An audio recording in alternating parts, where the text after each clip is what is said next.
March 2021. The connectedness of everything. What does that really mean? That term, connectedness, brings up many connotations because undoubtedly there are a myriad of ways in which anything can be connected or interconnected. Therefore, it would be helpful to somewhat define what it means to be truly interconnected. Let's begin a thought/visualization experiment to explore this concept further. When you think about being connected to something or someone, how do you imagine that connection? Do you see it as some ethereal, somewhat tenuous connection? Or do you see it as something physical, something visceral that lets you know in no uncertain terms that you are connected? Or maybe it's a little bit of both. It's both a feeling that is quite ethereal, but at once physical as well. Consider for a moment the interconnectedness of the human body and its many organs and viscera. Those of us who remember our high school anatomy classes know that our organs are connected one to the other through the various systems that organize the body, e.g., the nervous system, brain impulses, the arterial and venous system, blood flow, through our skin, the largest organ of all, which literally encases the entirety of the human form, just to name a few. We understand that each of these systems, along with many others within the body, are all interconnected to one another as they operate within the body in their individual multifunctional processes in order to maintain the human form at optimum. Here we have one form of connectedness. To further travel through the visualization exercise, or to further go down the rabbit hole, whichever you prefer, let's consider an even deeper connectedness, which also involves the human body, our so-called physical being. In contemplating this physical being, we begin to realize that the entirety of the body is simply made up of about 15 trillion individual cells, give or take, each with its own personal requirements, acting as one in order to give the appearance of being one whole individual. Please allow that thought, that realization to sink in for a moment. Make room for that mushy gray matter that you call a brain and that ethereal entity which you call a mind to contemplate on that scenario for a moment.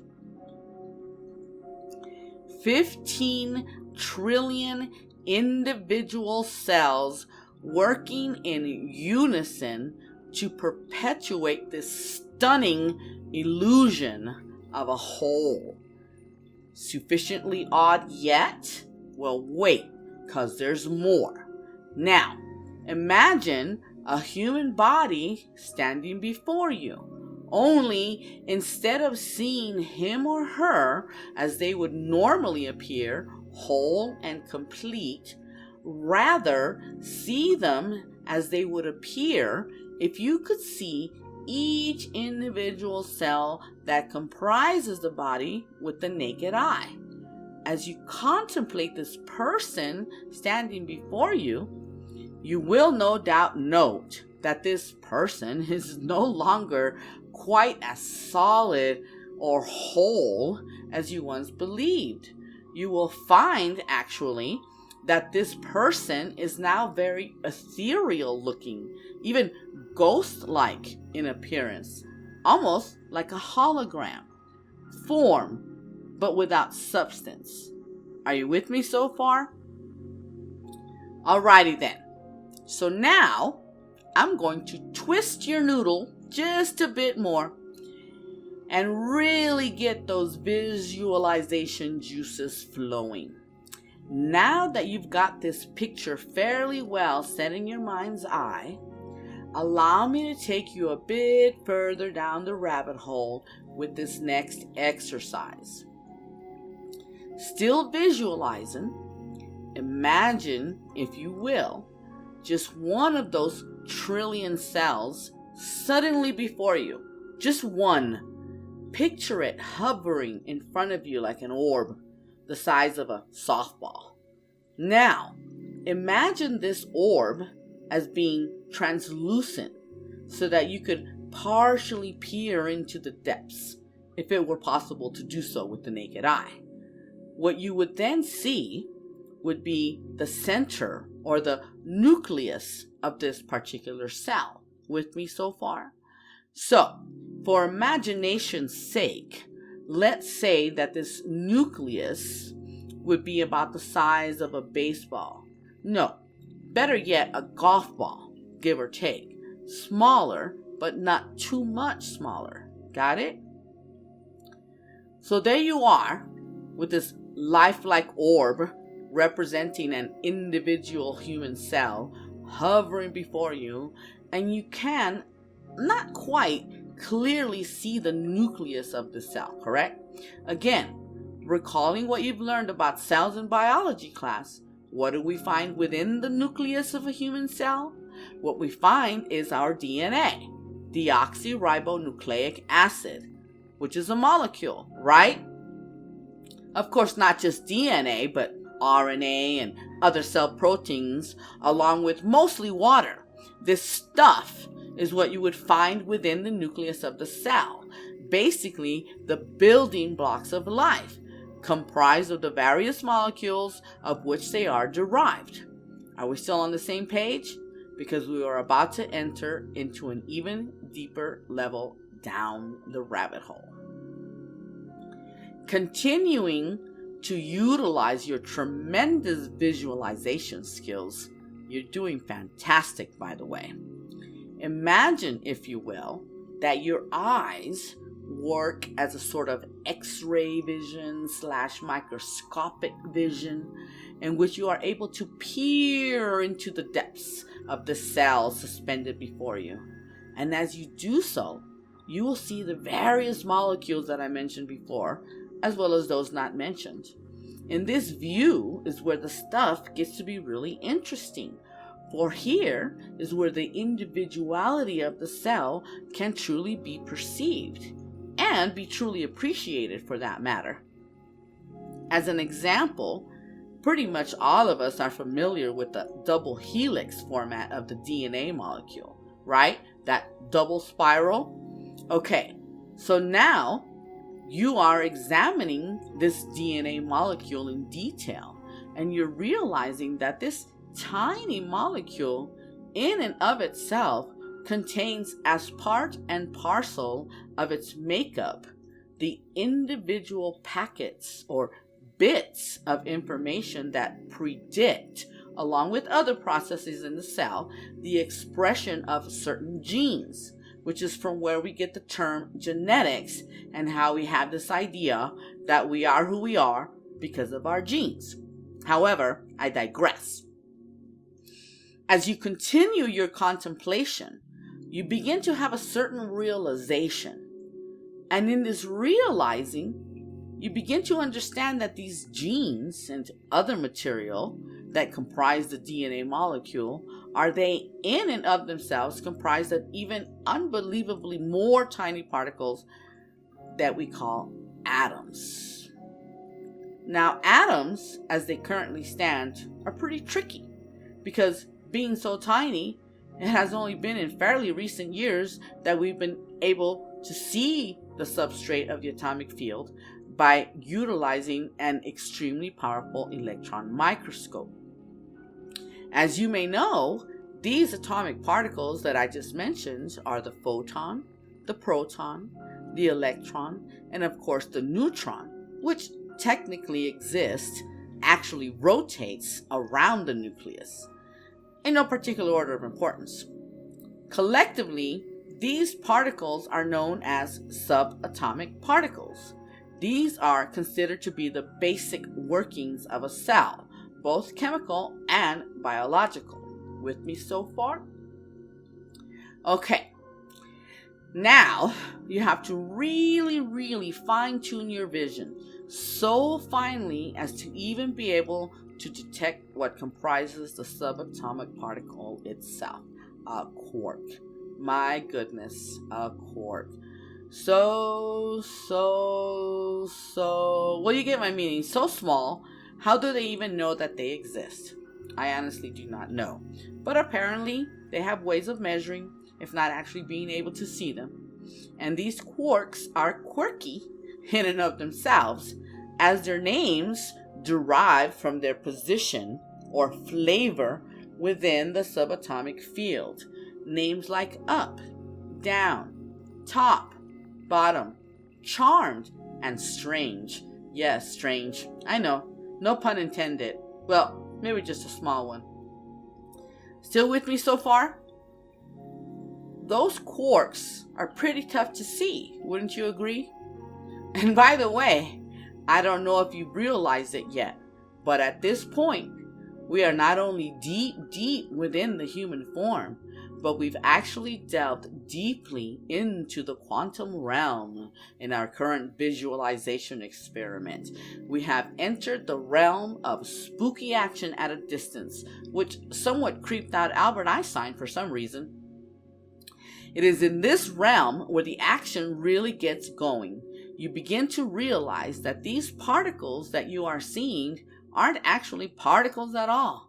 Rather, they are a field of vibration or frequency whereby waves become particles and particles become waves in this forever flowing, fluid, fluxing, fractalized fabric of infinity, this dance spiral of life.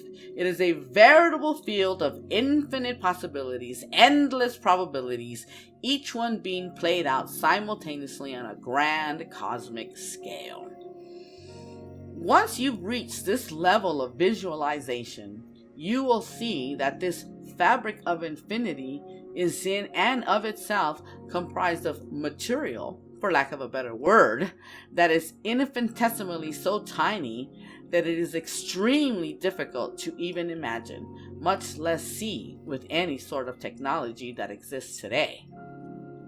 Nassim Haramein, famous theoretical physicist, describes it as granules of sand, or rather spheres, tiny spheres that are constantly vibrating, and within its vibratory existence is the source of all that is, insofar that is as small as we have been able to measure. This is known in quantum physics as the Planck length, also the Planck field, named after physicist Max Planck, or also as the smallest quantized unit of measure of the universe. Just as an aside, the aforementioned Nassim Haramein did note that there appears to be a field, a Planck field, that is even smaller than ours, if you can imagine such a field, and that this field is equal, in other words, as it goes down in measure, is equal to the golden mean, or the golden ratio, or the phi ratio, or the Fibonacci spiral, whichever you wish to call it, the fractal nature of reality, of existence, the spiral of creation, just at a much deeper level. Talk about tumbling down the rabbit hole. How far do you really want to go? As you continue to stand there in your contemplation of this field of energy, of your extreme awareness of this energetic, vibratory existence, you begin to slowly but surely realize in that moment that you are that field, that everything that ever was, that is now, and ever shall be, has always been. You begin to understand that you are not a part of this field, but you are it. This field, you are it. What most people would call God, the creator, the source, the force, this endless, eternal, field of energy is all that is, and that includes you. You cannot be separate from it, even if you imagined yourself to be so. So yes, you, the you who at this moment is involved in this very thought/visualization experiment, is doing so not only with this field, but also within it, and most certainly as this very field. You are literally connected to everything and everyone because you are everything and everyone. You are the Almighty, all that is, expressing itself as the individual you. You are the one as the many, and the many as the one. Unity, connectedness. Do you see it? Can you feel it? Are you able to hear it? Do you detect the scents that abound the world?